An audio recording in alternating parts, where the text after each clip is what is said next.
Nuestra defensa y con ella la industria que la sirve está adquiriendo cada vez más compromisos con el entorno europeo, que de este modo cada vez juega un papel más fundamental en las estrategias que puedan marcarse desde el sector español, como bien va a ilustrar el ponente que nos va a acompañar ahora y como de hecho yo creo que bien ha ilustrado las anteriores dos sesiones, que siempre ha estado de un modo u otro Europa de fondo. Lo que nos viene desde Europa es un cambio, porque lo que vamos no es hacia una Champions, sino a una Superliga. Hay ya una apuesta en la mesa para que esa industria de defensa, esas bases, se integren en una cadena de valor europea, en una nueva liga.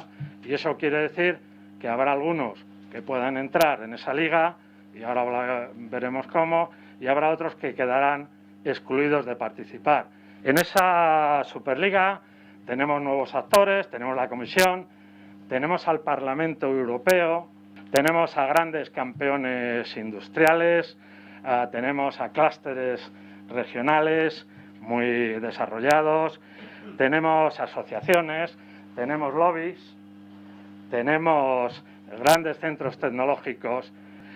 Son nuevas ligas que tienen otras reglas de juego. Se accede por invitación, por calidad, por la influencia del ecosistema. No se entra por nacionalidad, no hay un país o un campeón por nación, entra el que puede. Tenemos normas nuevas, no ya las nacionales, vamos a jugar con otras normas, con otros códigos. Vamos a tener fondos de la Unión Europea, eso es lo que todos conocemos, y procedimientos. Y todavía los Estados miembros deciden gran parte de las reglas del juego. Pero poco a poco van perdiendo influencia y al final podría ser que la Superliga se autogestionara o que hubiese una autoridad distinta de los Estados miembros. ¿Qué tenemos que hacer para entrar? Tenemos que alinear, ya hay ejemplos, se ha dicho aquí, hay varios ministerios que ahora financian las industrias de defensa. Si lo que queremos desarrollar es tecnología, ¿por qué tiene que defensa asumir el coste en su presupuesto de esa inversión? Será investigación o universidades o industria o medio ambiente, pero ya no solo. Tendrá que ser no solo el sector industrial, sino mucho más amplio. Hay que pasar de la gestión intergubernamental del planeamiento, se ha dicho aquí, a una gestión mucho más abierta. Tenemos una última cuestión que a mí me parece probablemente la más importante. Se ha mencionado antes a propósito de los labs. En la Unión Europea, en esta regla, en esta Superliga, lo importante, si quieres estar, tienes que estar en la cocina. Si no estás en la cocina, cuando se está todo organizando, luego no estás en el menú. Y para estar en la cocina tenemos que estar en Bruselas de forma permanente, con medios personales, económicos, hablando con la gente, haciendo lobby, estando a la hora de influir las decisiones. Bueno, el mercado europeo es la vía natural de expansión del mercado nacional y del comercio y de la generación de consorcios empresariales, pero primero hay que generar consorcios empresariales dentro de nuestra nación, agruparse y tener voces unificadas y después salir al mercado europeo, después también abrirnos al mercado de nuestros aliados en la OTAN y después al resto del mundo, pero de esta manera concéntrica. Y en ese ámbito, pues digo lo mismo que decía en el ámbito nacional, nuestras Fuerzas Armadas llevan a cabo aproximaciones compartidas con nuestros ejércitos aliados también, con las Fuerzas Armadas de nuestros países aliados, especialmente con los de la Unión Europea, en la búsqueda de capacidades compartidas. Pues ahí también hay un flujo de información y un intercambio de corriente de opinión entre unos y otros, militares con industriales en sus respectivos países y militares con industriales a nivel de la Unión Europea. Tras los eventos registrados este verano en Afganistán, en los que vimos la incapacidad de los países de la Unión Europea para llevar a cabo sus propósitos militares si no eran respaldados por los Estados Unidos, pues todo el mundo empezó a hablar de la Europa de la defensa y entonces nos entramos en una especie de vorágine en este ámbito. Esto se ha venido a sumar a la orientación de los Estados Unidos hacia el Indo-Pacífico y a la generación de nuestras crisis en el este de Europa, donde se ha venido a acumular nuevamente esto y la llamada a la atención de los países europeos de que tienen que mojarse, implicarse y dar un paso a vanguardia. Se ha venido a hablar mucho de la autonomía estratégica y entonces de esta autonomía estratégica de la Unión Europea he venido hablando de una manera un poco como aventurando una posible emancipación del vínculo transatlántico. Con la crisis en la que estamos inmersos, el vínculo transatlántico para nosotros es vital. La cohesión de la Alianza Atlántica y de lo que hagamos en ese ámbito es sustancial. La revisión anual coordinada de la defensa, cooperación estructurada permanente llamada PESCO, Fondo Europeo de la Defensa, Plan Europeo de Acción para la Defensa, Plan Industrial para la Defensa Europea. En marzo, brújula estratégica. Está cambiando Europa, está cambiando España. Y España tiene que cambiar de manera alineada con Europa. No podemos, en Europa tenemos que mandar un mensaje único y lo estamos viendo y firme. Europa tiene que ir unida y los intereses de cada nación además deben de ser respetados, pero deben de ser compartidos y coadyuvados con el resto de países. Y para satisfacer esos intereses tenemos que estar ahí. Nuestra industria tiene que estar ahí.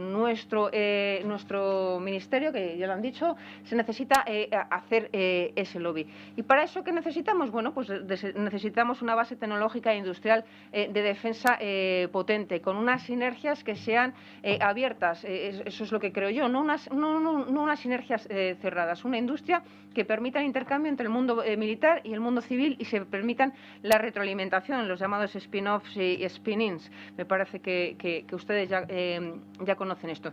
Pero hay que tener cuidado, porque estas sinergias, si bien chocan, y aquí lo hemos comentado, chocan, estoy de acuerdo en que debe haber un alineamiento en el planeamiento, en la actuación de los diferentes ministerios para estar en estas sinergias abiertas. Pero hay que tener cuidado porque hace un rato estábamos hablando de que los fondos debían de estar presupuestados exclusivamente en el Ministerio de Defensa, con lo cual transmitimos una imagen que no es la real. Ciertamente, el Ministerio de Industria tiene que tener los fondos que tienen que estar dedicados, por ejemplo, a la investigación, al desarrollo, porque ya sabemos que la investigación y el desarrollo ya no son propios de la industria militar en su concepto exclusivamente para el uso militar o el uso de la seguridad, sino que ese uso puede ser dual, puede ser más expansivo, y en esto tenemos que colaborar, porque de esta manera nuestras industrias crecerán mayor y tendrán una mayor competitividad y tendrán un mercado mucho más abierto.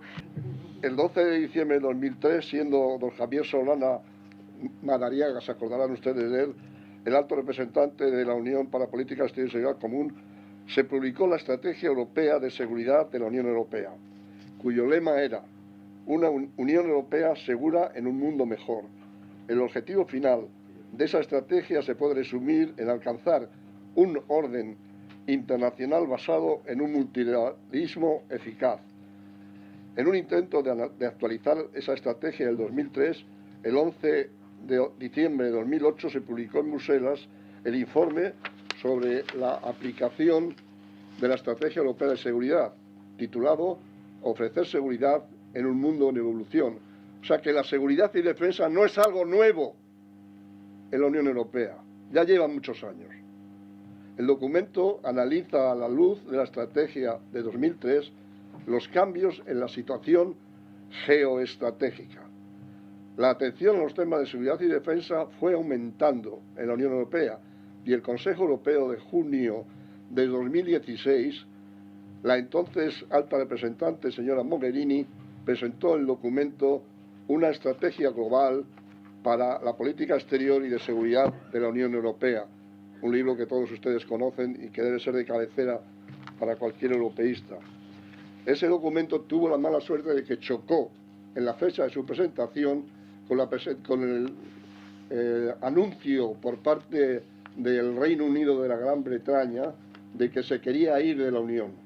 Naturalmente, la estrategia, un documento para más largo plazo, un documento que no exigía operatividad inmediata, pues se quedó un poquito relegado. Fui testigo de aquello y del pasmo que se quedaron las naciones cuando vieron la decisión total del Reino Unido de separarse absolutamente de la Unión Europea. Muchas gracias, general. Bueno, abrimos ya al público que quiera intervenir. Creo que Gerardo Sánchez de SMIDE quería hacer alguna aportación sobre Europa. Me comentaba alguien antes. Es el momento, Gerardo, cuéntanos. Quería hablar de Europa. Efectivamente, nuestras empresas son competitivas e intervienen en consorcios porque además premia la intervención en consorcios.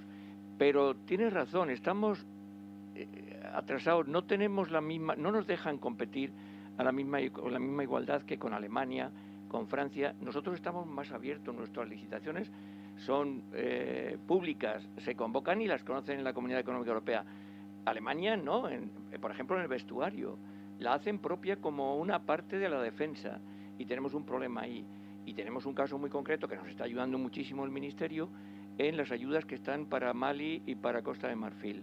Nuestras empresas no han podido, les gustaría competir y hemos intentado licitar con otras empresas. Y Alemania considera, y Francia consideran que tienen unos acuerdos marcos realizados con organismos públicos y tienen empresas suyas y no quieren salir a concurso.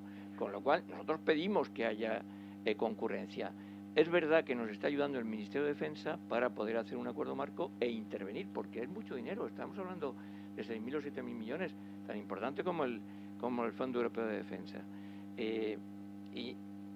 No lo sé si podéis aclarar o podéis decir algo, Félix, en relación con esto. Yo en la acción exterior, por ejemplo, todos conocemos lo que hacen los demás países.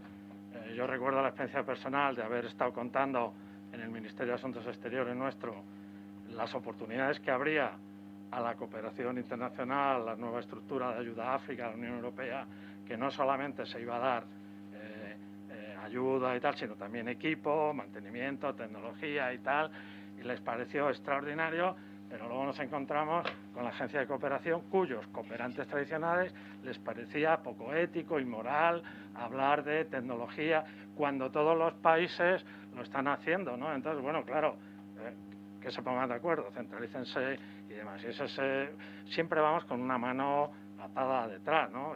Y aún así sobrevivimos o sobreviven ustedes, ¿no?